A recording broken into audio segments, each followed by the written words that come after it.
vol realitzar una sèrie de consideracions per fixar el nostre punt de vista, el que nosaltres entenem que és la qüestió que es planteja. La primera idea que volia expressar és que el fet de construir un espai d'expansió urbana, l'eix central del qual fora un bulevard, no és nou. És una antiga idea que apareixia, una antiga proposta que apareixia ja als programes electorals del Partit Popular quan el Partit Popular era liderat per l'actual regidor de Territori, Fernando Muro. En aquell moment, el Partit Socialista es va dedicar a criticar la proposta d'una manera ferotge i ara sembla que el senyor Lorengo ha canviat de parèixer, ha canviat d'opinió. Aquesta és la primera idea. La segona és que la construcció d'un bulevard per la part nord de Gandia, que connecta la ciutat i la platja, no és més, des del nostre punt de vista, no és més que l'excusa per a plantejar un projecte d'urbanització descomunal de tota aquesta zona del nostre terme municipal. Plantejar un bulevard no és més que l'excusa per a fer una macrourbanització. I nosaltres considerem que cal anomenar les coses pel seu nom, de manera clara i sense ambigüitats. Cal amagar aquest projecte macrourbanitzador que comentem darrere l'embolcall, darrere l'envoltori de la connexió entre la ciutat i la platja, perquè nosaltres sapiguem la connexió entre la platja i la ciutat està perfectament resolta i existeix sense cap tipus de problema. És a dir, la ciutat i la platja estan perfectament connectades. El que es vol fer és urbanitzar aquesta gran àrea de sòl i s'utilitza l'argument connectat.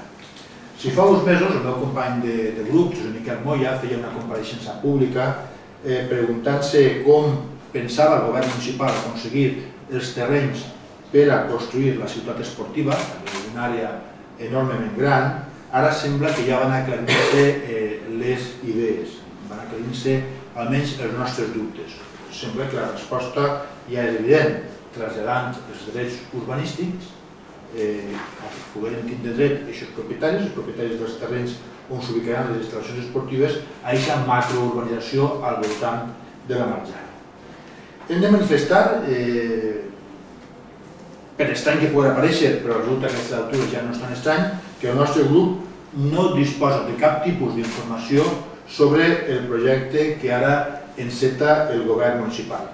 Ja avancem que el nostre grup no donarà suport de cap de les maneres a macroprojectes urbanístics com els apuntats que no tenen, des del nostre punt de vista, cap tipus de benefici, que no comporten cap tipus de benefici per al futur de la ciutat.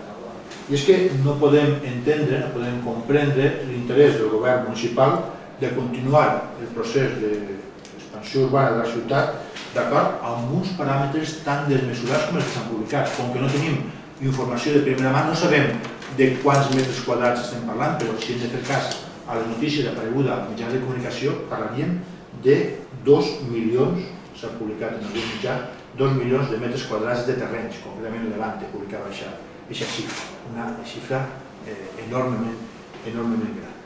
Per totes aquestes consideracions que acaba de fer el nostre grup, el grup del Blau Oberts, demanarem al govern municipal, en primer lloc, informació sobre el que es pretén fer a la zona, crec que és el més lògic, crec que és el més normal, saber què és el que es vol fer.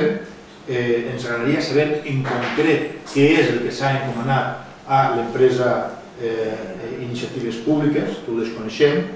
En segon lloc, que no s'adopten solucions urbanístiques parcials i que s'aborde d'una forma global, amb un debat rigorós al si de la societat gandiana, el futur urbanístic que volem per a la nostra ciutat, sense hipoteques ni condicionants previs.